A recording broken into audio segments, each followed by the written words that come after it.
वाला है, उसकी तरफ देखना भी मत। हाँ अरे मैं तो जोर से भाग लूंगा आंखें बंद करके बस। हाँ, और फिर कहीं गिर जाएगा टकरा के। तो फिर मैं करूं क्या? जब भी उस घर की तरफ देखो तो वही एक अजीब सी परछाई डांस करती हुई। चलो चलो। अरे अरे वो देखो, 2 दिन से वो आदमी एक ही जगह पर खड़ा है। अरे आदमी नहीं है, आत्मा है, आत्मा। हाँ, लगता है आत्मा अटक गई है। लेकिन ये है कौन? ये यहाँ तो वो बुढ़िया रहती थी, वो आजकल दिखाई नहीं देती। शायद मर गई है या कहीं गायब हो गई है। अरे तो फिर यार रह कौन रहा है? उसकी तो एक भतीजी भी थी। अरे हाँ, दोनों यही रहती थी। अब दोनों की दोनों गायब है, लेकिन कहाँ? पकड़ो यार, आज मैं देख के ही आता हूँ क्या है। क्या? आ रहा हूँ। समर प्लीज पागल हो गया क्या? समर अरे रुको ना, मैं आ रहा हूँ। यहाँ जाना। प्लीज रुको, मैं आ रहा हूँ। ओके। क्या कर रहा है तू? इसको ना कुछ ज्यादा हीरो बनने की आदत है। समर प्लीज मत जाओ। Summer summer summer summer.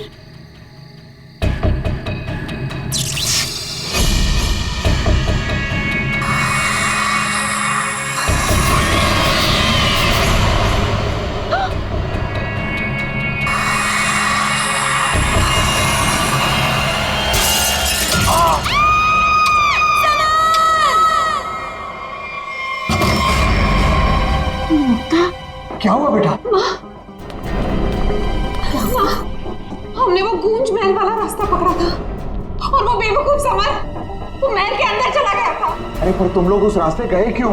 बेटा समर तो ठीक है ना? माँ, किसी ने अंदर से उस पे फूलदान फेंक कर मारा। हम लोग भागकर वहां से आ गए। मैंने गिनी और सबर को बोल दिया कि अब से हम उस रास्ते से कभी नहीं जाएंगे। अच्छा किया बेटा, गूंज महल से दूर रहना ही अच्छा है। आ गए? अरे कहाँ दिन भर आवारागर्दी करता फिरता है तू? भैया घर की हालत देखो क्या हो गई है। माँ की बीमारी की वजह से लोन लेने की नौबत आ गई है। ऐसे फालतू घूमने से अच्छा कोई नौकरी क्यों नहीं ढूंढ लेते?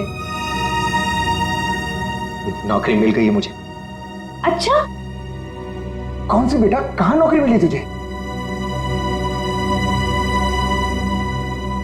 भैया कहाँ मिली है नौकरी? जवाब दो। गूंज महल में। ए, तुझे पता है तू क्या बोल रहा है? अरे गूंज महल में जो बुढ़िया रहती है वो मर चुकी है और उसकी भतीजी का भी कुछ अता पता नहीं है। बेटा वहां पे तो आत्माएं रहती है और तू ऐसी जगह पे जाके नौकरी करेगा? नहीं नहीं, तुझे वहां जाने की कोई जरूरत नहीं है। नहीं, तू वहां नहीं जाएगा। माँ, वो बुढ़िया मरी नहीं है और उसी की भतीजी को पियानो सिखा रहा हूं मैं। 50,000 रुपए दे रहे महीने के। 50,000? म्यूजिक सिखाने के इतने सारे रुपए? माँ मैं ये 50,000 रुपए एडवांस। अब हमारी सारी मुसीबतें खत्म। भैया पता है आज रात को हमारे साथ क्या? म्यूजिक सिखाऊंगा मैं पैसे कमाऊंगा। म्यूजिक सिखाऊंगा, पैसे कमाऊंगा। ये लड़का कभी किसी की नहीं सुनता, तुम देख लेना कोई कोई मुसीबत ला के रहेगा एक दिन ये। बल्लू को नौकरी मिल गई और उसने मुझे बताया भी नहीं, और ये ऐसे अजीब से बर्ताव क्यों कर रहा है? वो देखो देखो कैसे कैसे अपने आप से बातें कर रहा है। पता नहीं किससे बातें करते रहता है। बल्लू बल्लू। हाँ हाँ हाँ, मुझे जाना होगा समर। बल्लू हमारी बात तो सुनो। मुझे काम के लिए लेट हो रहा है। गूंज महल में मेरा इंतजार हो रहा है। बल्लू बल्लू मेरी बात सुनो, वहां मत जाओ। मैं नहीं जानता कि तुम क्या कर रहे हो, लेकिन वहां जाने का खतरा है। ये देखो मेरे साथ क्या हुआ है।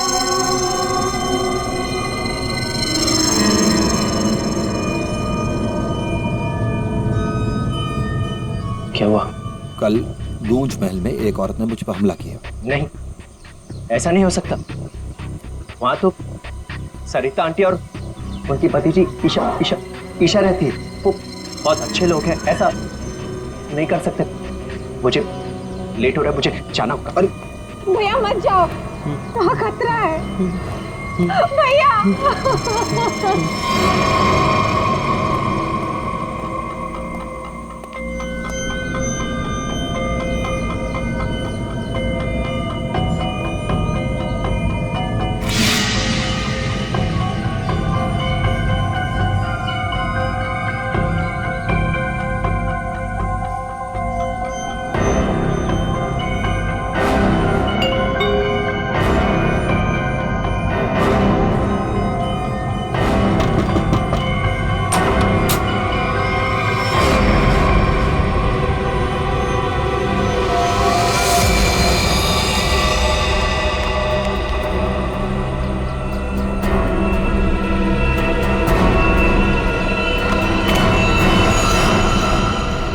इस लड़के से सारी उम्मीद ही छोड़ दी है। पता नहीं कैसी नौकरी है भी या नहीं। देख, मेरा बेटा आया होगा, देख तो।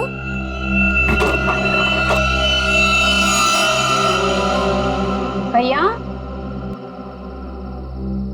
भैया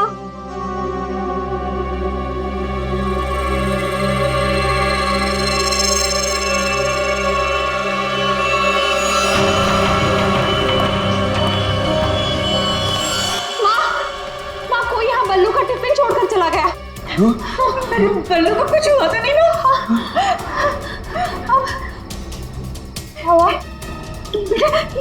ये क्या है? कौन? अरे कौन कैसे खोला?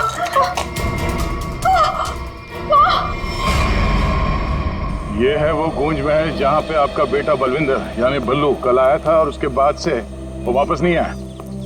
यहाँ पे 2 औरतें रहती हैं, एक बुजुर्ग औरत सरिता देवी और उसकी भतीजी ईशा है। और आप लोगों के हिसाब से वो लोग कुछ अजीब है, राइट? सर, ये पूरा घर ही अजीब है। यहाँ की खिड़कियों से रोशनी चमकती है, साए दिखते हैं, यहाँ से गुजरने वाले लोगों पर चीजें फेंककर हमला करते हैं। पता नहीं मेरा भाई कैसे फंस गया यहाँ। बल्लू यहाँ नौकरी करता था? जी हाँ, और इसी घर से मेरे बेटे का खाने का डिब्बा वापस आया था, खून से भरा। और सर, जब पता लगाने के लिए मैं अपने दोस्तों के साथ यहाँ आई थी तो हमने दरवाजा खटखटाया, आवाजें लगाई, डोरबेल बजाया, लेकिन किसी ने जवाब नहीं दिया। सर, यहाँ मेरे बेटे के साथ जरूर कुछ हुआ है। उन लोगों ने जरूर कुछ किया है सर। प्लीज मेरे बेटे को बचा लीजिए।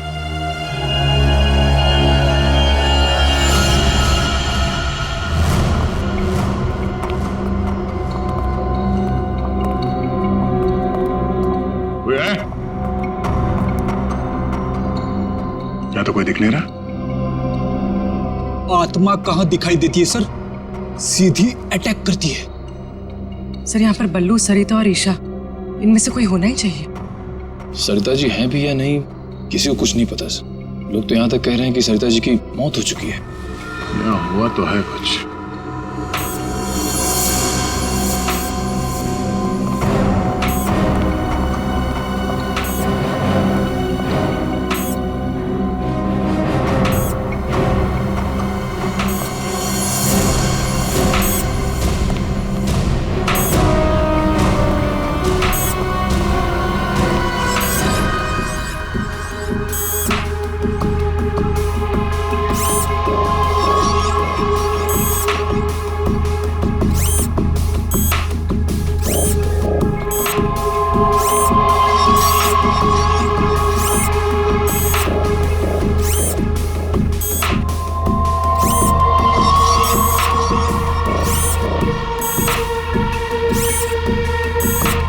सर, ये क्या है तो ये इंसान ही, मगर मैकेनिकल पुतला बना दिया है। खुद ताली बजा रहा है।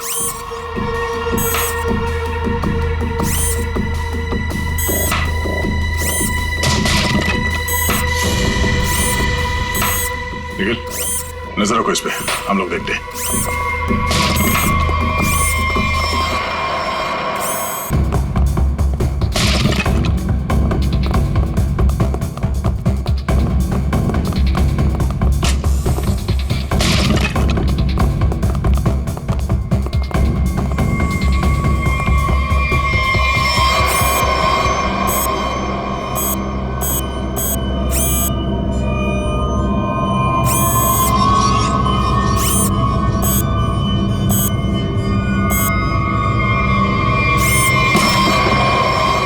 ये क्या है?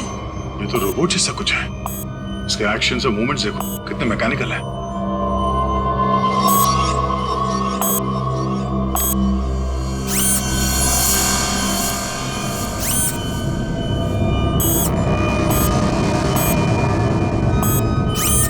सर ये यहाँ आए कैसे और इन्हें रोकेंगे कैसे? इसे तो टेक्निकली रोका जा सकता है। ये क्या है? पूरी नजर रखना इसमें।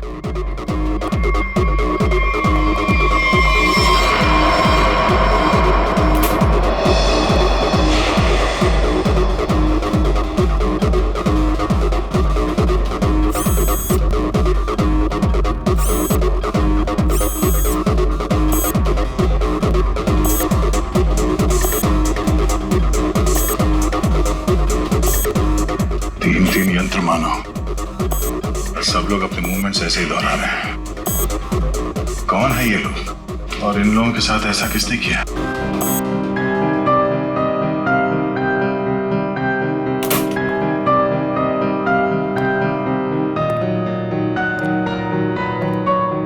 बलवंत,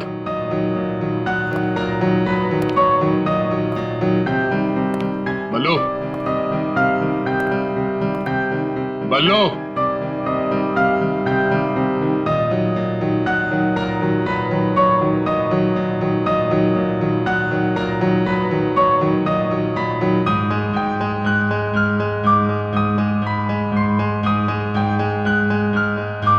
बात नहीं करनी।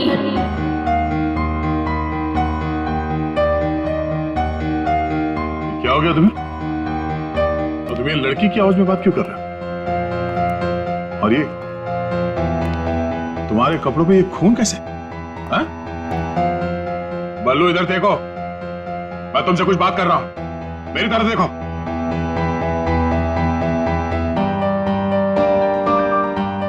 मैंने कहा ना, बात नहीं करनी।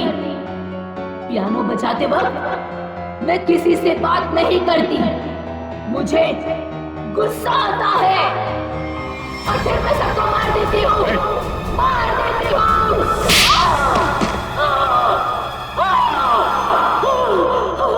बोलो, अरे बोलो।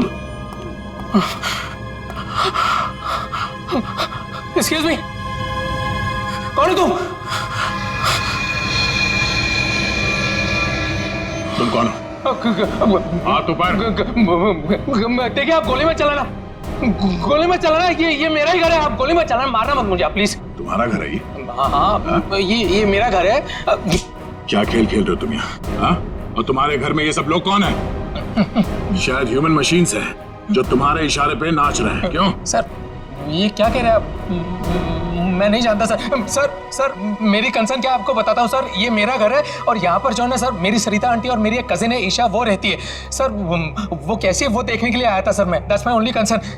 ये कौन है मैं नहीं जानता। आप कौन? सीआईडी। सीआईडी? मेरा नाम आकाश है। मैं सूरत में रहता हूँ सर, और यहाँ पर है ना हर 2-3 महीने में एक बार आता रहता हूँ। सर प्रॉब्लम क्या हुई मैं आपको बताता हूँ। उनका फोन है ना स्विच ऑफ आ रहा था, तो मुझे पता नहीं चल रहा था कि क्या हुआ है। और फिर अब यहाँ पर आकर देखता हूँ तो आपको यहाँ पर ये इसके शर्ट पर खून लगा है सर। मेरी आंटी और ईशा को इसने कुछ किया तो नहीं ना सर? इसलिए मार तो नहीं डाला ना उन्हें सर?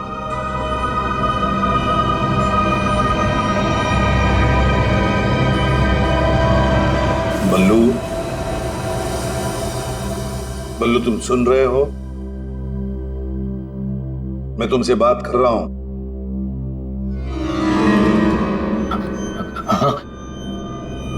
अब मुझसे कुछ पूछ रहे हैं? हाँ। क्या हुआ?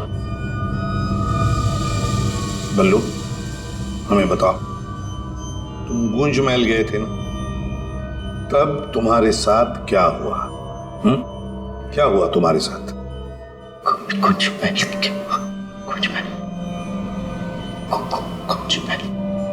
तुम ईशा को म्यूजिक सिखाने गए थे ना वहां पे क्या हुआ था? सरिता और ईशा कहाँ हैं? सर मुझे समझ नहीं आ रहा है कि आप लोग इसे इतना प्यार से क्यों पूछ रहे हैं। Is a criminal. सर इसने मेरी आंटी और ईशा को कुछ किया है, और वहां पर आपको जो इंसानी पुतले मिले थे ना, सब इसी का किया था है। शक तुम्हारे ऊपर भी है। तुम्हारे घर में मौत का खेल चल रहा था और तुम्हें मालूम तक नहीं।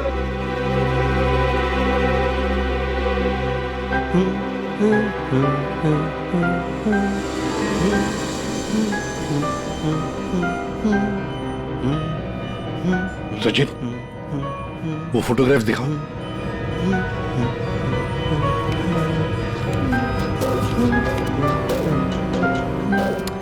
इन तस्वीरों को ध्यान से देखो, बताओ कौन है ये लोग और इनका ये हाल किसने किया?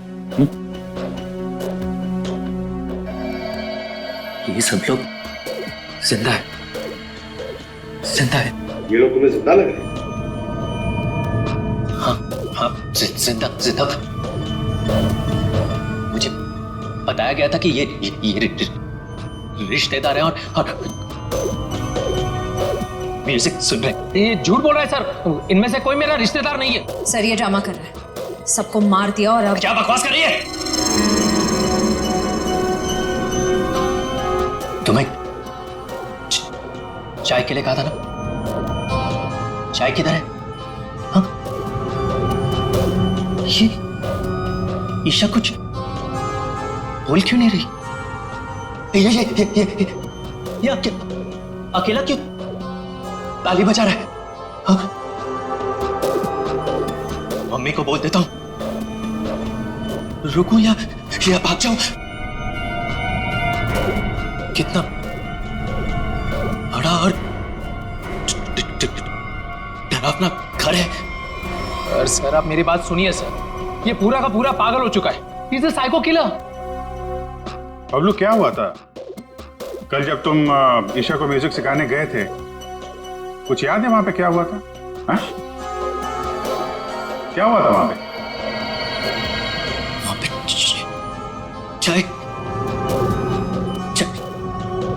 चाय पिलाई थी उसने। हाँ बराबर। चाय। तो फिर ईशा कहाँ गई?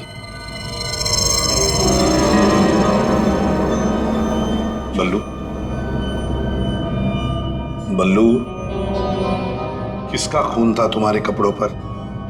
हाँ? फिर दया पर हमला क्यों किया तुमने? कपड़े अरे मेरे कपड़े बदल गए। मेरे कपड़ों पे खून था। खून था कपड़ों पे। खूनी के कपड़े पे खून ही होता है। एक मिनट आप जरा उधर चलो। चुप रहिए, पीछे बोली मत। चाय लेके आओ। ईशा को ये आदमी तो किसी भी सवाल का जवाब ठीक दे नहीं रहा।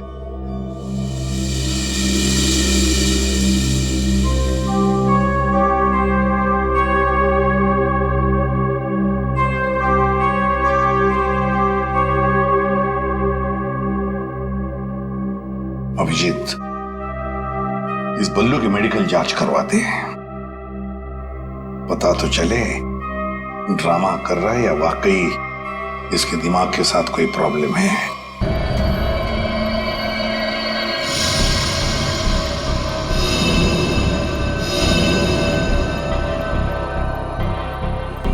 बल्लू की कमीज पर एक लड़की का खून लगा हुआ।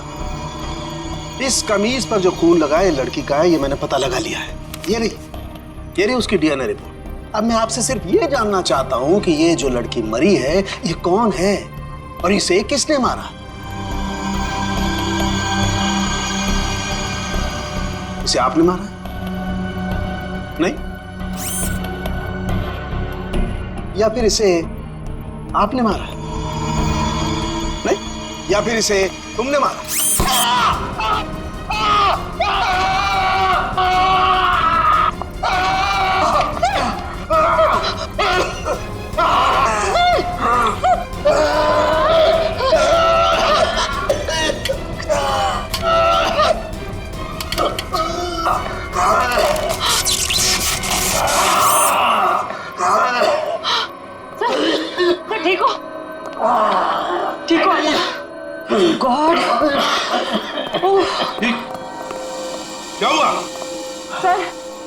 पुतले के हाथों में सर की गर्दन अटक गई थी। बहुत जल्दी छुड़ गए। हाँ, छोड़ दिया, बहुत जल्दी छोड़ दिया, क्योंकि ये पुतले ना तो मशीन है, ना ये पुतले पूरी तरह से इंसान है। तो फिर ये कि ये टैक्सीडर्मी और रोबोटिक का मिला जुला रूप है। सर, ये टैक्सीडर्मी और रोबोटिक्स क्या होता है? पंकज, टैक्सीडर्मी एक कला है जिसमें जानवरों की खाल को एक खास किस्म के केमिकल में प्रिजर्व करके उनमें भूसा भर करके उनको एक आकार दिया जाता है। इन तीनों के साथ भी ऐसा ही किया गया है। इंसान की खाल को केमिकल में प्रिजर्व करके लकड़ी के पुतलों पर चढ़ाया गया है। लेकिन सर ये सब करना तो गैर कानूनी। उन्हीं गैर कानूनी काम ही तो करता है। यार सालुंखे, ये इंसान तो नहीं है, फिर भी ये ताली कैसे बजाते हैं, हमला कैसे करते हैं? इन तीनों के दिमाग में एक मशीन फिट कर दी गई है। इसका कंट्रोल खूनी के हाथ में, और खूनी ने उस मशीन के जरिए इनके चारों तरफ एक खास घेरा निश्चित कर दिया। कोई भी इंसान उस घेरे के अंदर आकर के कोई मूवमेंट करता है, ये चालू हो जाते हैं, अपना काम करने लगते हैं। एक्टिव हम लोग भी तो आसपास घूम रहे हैं डॉक्टर साहब। नहीं, इन तीनों की मशीन को मैंने डीएक्टिवेट कर दिया था। वहां उस पीछे वाले में कुछ गलती रह गई। अब बॉस, और ये एक्टिविटी इनकी मेमोरी में पहले से फिट है। और इतना ही नहीं बॉस, इनके अंदर और भी बहुत कुछ है। आओ दिखाता हूं।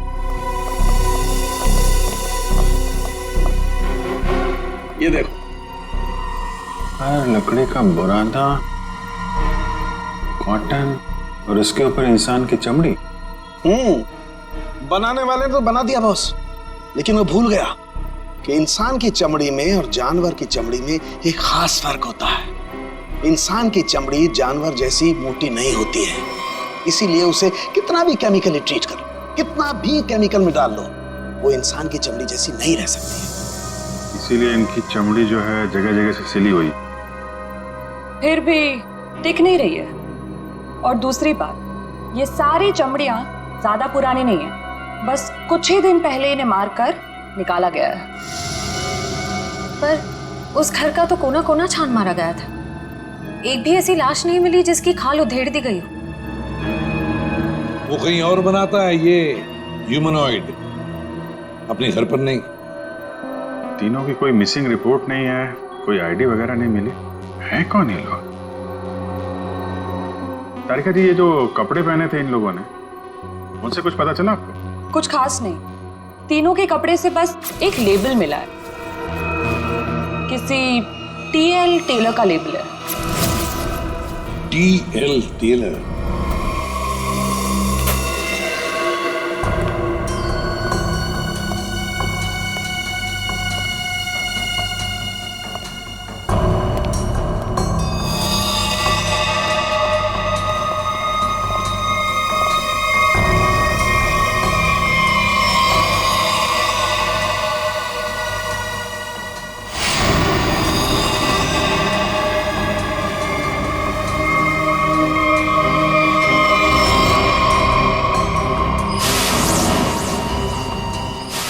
को मारा गया था? कई बार मारा गया। सर, बल्लू के कपड़े पे जो खून के छींटे थे, कहीं इस लड़की के तो नहीं? ये तो बल्लू ही बताएगा। मुंजी, असली बात यह है कि गूंज महल में से एक लाश मिली हमें, एक लड़की की लाश। ये है वो लड़की। क्या आप जानते हैं इसे? किन्नी है ये, मेरे बेटे की दोस्त। ये मर गई क्या? तो ये बल्लू उस लड़की को जानता था सर? और मोहन जी, बल्लू के कपड़ों पर गिनी का खून है। मोहन जी, आप प्लीज थोड़ा वेट करिए, हम आपको बुलाते हैं। एसीपी सर, मैंने बल्लू की सारी रिपोर्ट्स पढ़ ली हैं। डॉक्टर सालुंखे से भी बात हुई मेरी। बलवंत के खून में ऐसे ड्रग्स हैं जिससे इंसान सच और झूठ के सपने के अंतर को नहीं समझ पाता। उसे उस वक्त जो कहा जाए उसे वही सच लगता है। तो क्या डॉक्टर साहब, ये बलवंत ड्रग के इन्फ्लुएंस में किसी को मार भी सकता है? जी, ऐसा हो भी सकता है और नहीं भी। हमने बलवंत को कुछ मेडिसिन्स दी हैं। आधी बेहोशी की हालत में हम बलवंत के दिमाग के माध्यम से वापस गूंज महल जाएंगे। क्या तुम मुझे सुन पा रहे हो बल्लू? हाँ। गुड। अब एक काम करो, अपनी आंखें बंद करो और ठीक उसी तरह वापस गूंज महल जाओ जैसे तुम पहली बार गए थे। बोलो ईशा, क्यों बुलाया? वो मेरे पास एक नौकरी है तुम्हारे लिए, करोगे? नौकरी? हाँ, तुम म्यूजिशियन हो ना, पियानो बजाते हो, मैं जानती हूँ। मैं तुम्हें 50,000 रुपए दूंगी। 50,000? हाँ, अब तुम यहाँ बैठो, कहीं जाना मत, मैं तुम्हारे लिए चाय बना के लाती हूँ, ठीक है? यही बैठना। चाय नहीं चाहिए ईशा, सुनो। ये 50,000 की नौकरी कर लूं? कर लेता हूं, पैसे अच्छे हैं, उससे माँ का इलाज भी हो जाएगा। लेकिन ये ईशा मुझे कुछ बताने वाली थी, उससे कुछ बोल नहीं रही। पता नहीं क्या हुआ ऐसे, और ये घर भी थोड़ा सा अजीब लग रहा है। कहीं ईशा कोई मुसीबत में तो नहीं है?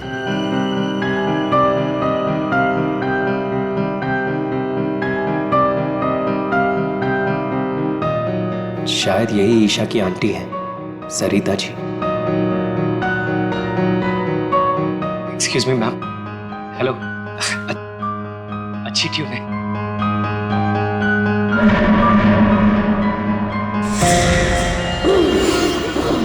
नहीं छोड़ूंगी। छोड़ो। नहीं छोड़ूंगी। छोड़ो। अरे बोलो। नहीं छोड़ूंगी। संभालो उसे, मार डालेगा वो डॉक्टर को। संभालिए आप इसे। नहीं छोड़ूंगी। बैठो। बल्लू, ये लड़की की आवाज में क्यों? डॉक्टर साहब, नहीं छोड़ूंगी। पकड़िए आप इसे। किसी को नहीं छोड़ूंगी।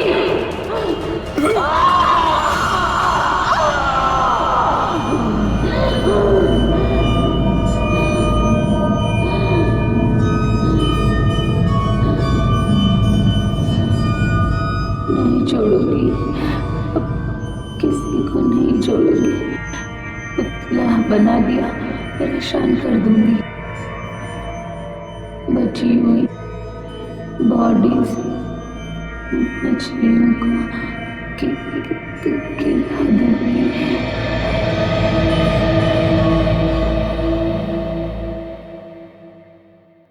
डॉक्टर साहब, क्या हुआ क्या है इसे?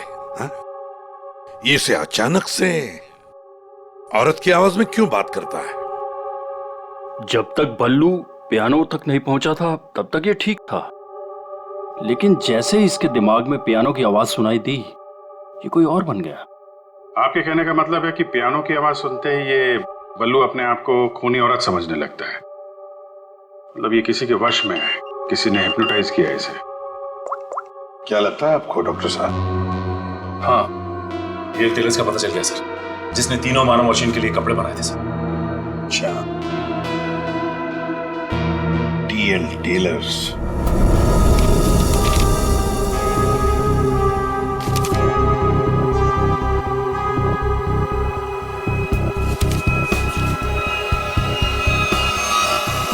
साहब जी। हाँ, अभी आया। देखिए सर, ये ऑर्डर एलपी प्रोडक्शन का है। 19 दिसंबर 2015 को कपड़ा दिया था और 1 जनवरी 2016 को 5 कॉस्ट्यूम और नाप भी है, और ऑर्डर देने वाली का नाम भी है, रॉबी का, और फोन नंबर भी है सर। 91।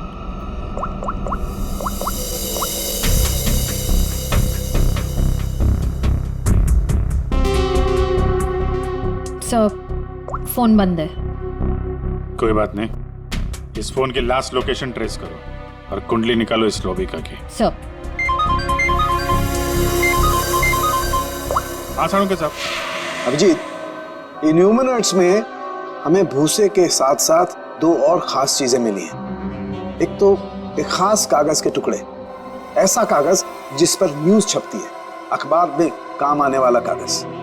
और दूसरा समुद्र के नमक के कुछ अंश। थैंक यू वेरी मच सलोंके साहब। क्या हो सर? एक कारखाना ढूंढो जहां पे अखबार को छापने का कागज बनता और वो जगह समंदर के करीब हो।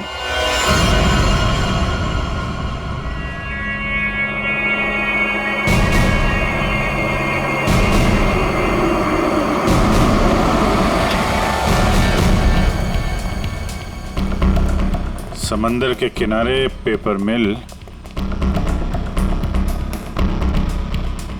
और वो भी बंद पड़ी हुई।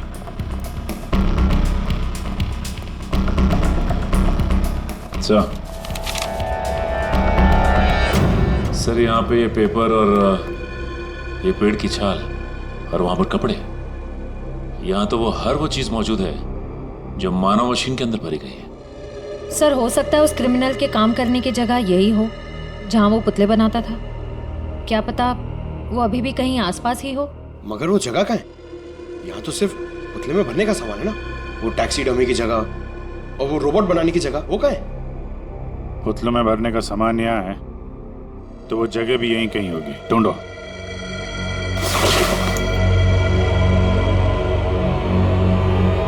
सर!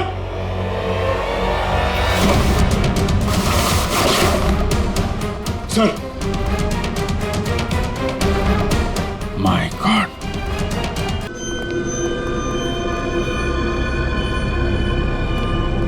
तो ये वो जगह है जहां पे ह्यूमन मशीन बनाई जा रही है।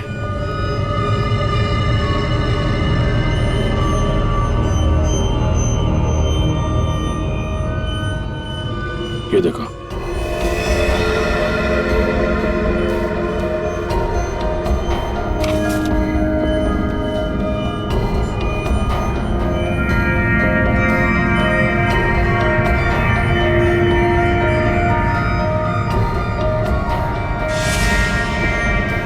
पूरा मैकेनिज्म है यहाँ पे।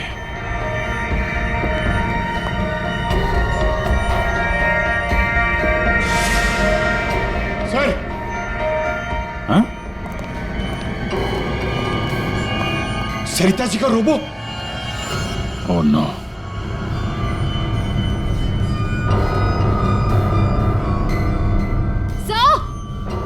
सर जल्दी आइए। सर ईशा, सर खूनी ने इसका सारा खून निकाल दिया है। इसकी सांसें भी बहुत धीमी चल रही हैं। इसको हॉस्पिटल लेके चलो जल्दी। एम्बुलेंस को फोन करो। हेलो, सरिता को तो उसने रोबोट बना दिया, अब इसका भी वो हल करने वाला था। सर, रोबिका की लोकेशन का पता चल गया। आज तो हद हो गई। कब से वैनिटी का इंतजार कर रही हूँ। कोई मुझे सीन समझाएगा या फिर मैं पैकअप अनाउंस कर दूं। काजल, काजल कहाँ हो तुम? नहीं चाहिए मुझे काजल। सॉरी रोबिका मैडम, एक्चुअली वो स्क्रिप्ट में थोड़ा सा चेंज हुआ है। व्हाट? सीन में चेंज हुआ है? लास्ट मिनट में डायलॉग्स कैसे याद करूंगी? एनीवे, स्क्रिप्ट दो। मैम, एक्चुअली जो सीन होने वाला है ना, वो स्क्रिप्ट आपके को स्टार के पास है। How can you do this? तुमने स्क्रिप्ट मुझसे पहले को स्टार को दे दी। तुम जानती हो ना मैं कौन हूँ। शो क्विट कर दूंगी 1 मिनट में। टीआरपी नीचे और शो बंद। बोलो क्विट करूं? एनीवे, कहाँ है वो को स्टार? मैम, वहाँ आपका नया को स्टार आपका वेट कर रहा है। ओके, अभी मजा चखाती हूँ उसको।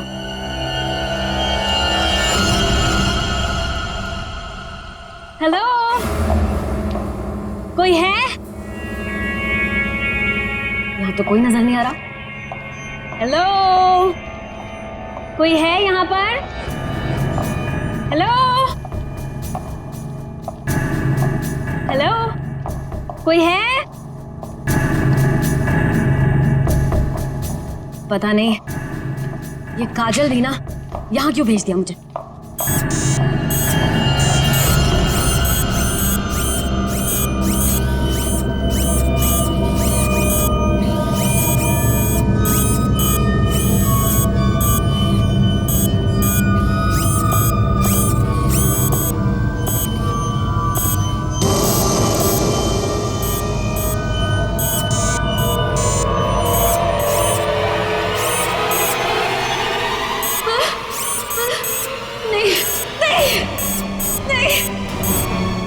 हो सकता, ये नहीं हो सकता।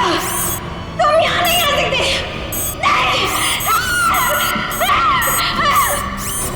Hello miss Rubika.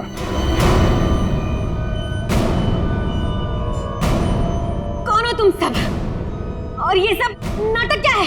हमें छोड़िए, आप ये बताइए कि आपने ऐसा क्यों कहा कि ये यहाँ नहीं आ सकते? आप जानती हैं ना? वो मैं डर गई थी, इसीलिए मेरे मुंह से कुछ भी निकल गया। सच बोलिए, सीआईडी से हम लोग। सीआईडी? जी हाँ। इन मशीनी मानव के पीछे क्या कहानी है? कौन है वो 3 लोग जिन्हें तुमने इस हालत में पहुंचा दिया? ईशा और सरिता के साथ क्यों किया तुमने ऐसा? मैं सामने जरूर हूं, लेकिन इसके पीछे दिमाग किसी और का है। किसका है? लेकिन सर, आपने हम सबको यहाँ क्यों बुलाया? हाँ सर, मेरी समझ में ये नहीं आ रहा है कि आप लोग किस किस को पकड़ेंगे।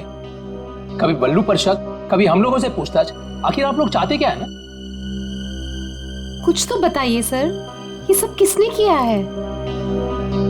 सारे सवालों का जवाब मिल जाएगा, लेकिन यहां आप लोगों को बुलाया है एक कहानी सुनाने के लिए। कहानी? जी हाँ, कहानी। कहानी एक इंसान की जिसका दिमाग बड़ा शातिर था। उसके दिमाग में एक प्लान पल रहा था, लोगों को मारना, फिर रोबोटिक्स और टैक्सीडर्मी के जरिए उन्हें वापस जिंदा करना। और ऐसे में वो मिला एक खूबसूरत लड़की से, जिसकी एक बेरहम आंटी थी जो उसे बहुत तंग कर रही थी। उस लड़के के दिमाग में एक आइडिया आया। उसने उन दोनों को एक बहुत बड़े कोठी में शिफ्ट करवा दिया।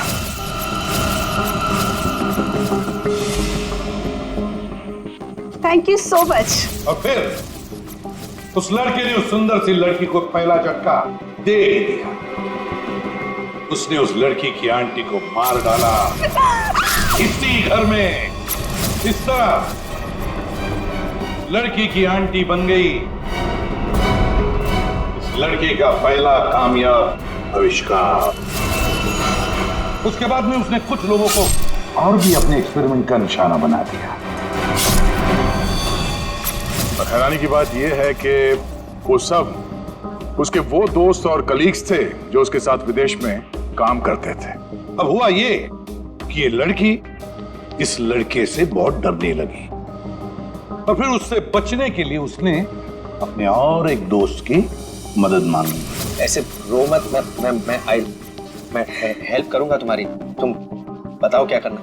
और जब खूनी को ये बात पता चली तो बहुत भड़क गया। प्लीज मुझे मत मारो, मुझे छोड़ दो प्लीज। उसने उस लड़की को कैद कर लिया और उसके दोस्त को बेवकूफ बनाया।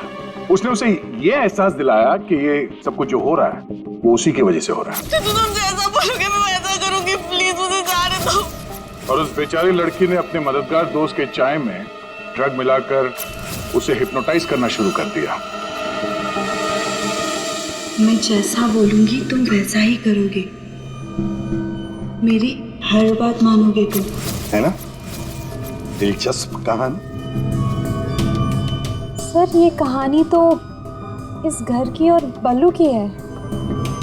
हाँ, सरिता, ईशा और उस खूनी की कहानी है ये। लेकिन सर, वो खूनी कौन है? वही तो, खूनी कौन है कौन खूनी?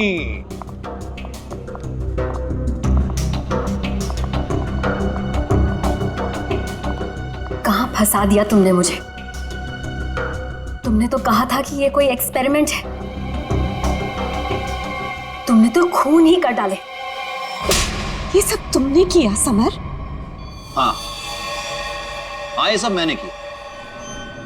और ये सब मैंने किसी और वजह से नहीं, ये सब मैंने सिर्फ इसलिए किया क्योंकि मैं चाहता हूं कि साइंस की दुनिया में मेरा नाम सुनहरे अक्षरों में लिखा जाए और कि मेरे इतने बड़े एक्सपेरिमेंट को वो लड़की, वो ईशा बर्बाद कर देना चाहती थी। और और इसके लिए उसने उस बल्लू से मदद भी मांगी। और तुमने बल्लू के चाय में वो ड्रग मिलाकर उसके दिमाग में ये बात बिठा दी कि वो एक औरत है और उसे लोगों को मारना है, और उसके लिए ट्रिगर थी पियानो की वो धुन। बल्लू को लगभग मेरा पूरा राज पता चल चुका था, ठीक है, और गिन्नी को पड़ी हुई थी बल्लू को बचाने की। तो अपने एक्सपेरिमेंट को बचाने के लिए मुझे को दोनों को मारना ही था। और आप बताइए, अब जो लोग मर चुके हैं उनका असली कातिल भी तो चाहिए ना लोगों को। बस इसीलिए मैंने बल्लू को फंसा दिया और गिन्नी को मार दिया। साइंस की दुनिया में अपना नाम सुनहरे अक्षरों में देखना चाहते थे तुम। दिमाग तो था, है, पर क्या करें, विकृत है, विकृत। अपने इस घटिया एक्सपेरिमेंट के लिए न जाने कितने मासूम लोगों की जानें ली तुमने। तुम्हें जीने का कोई हक ही नहीं है। फांसी होगी तुम्हें, फांसी।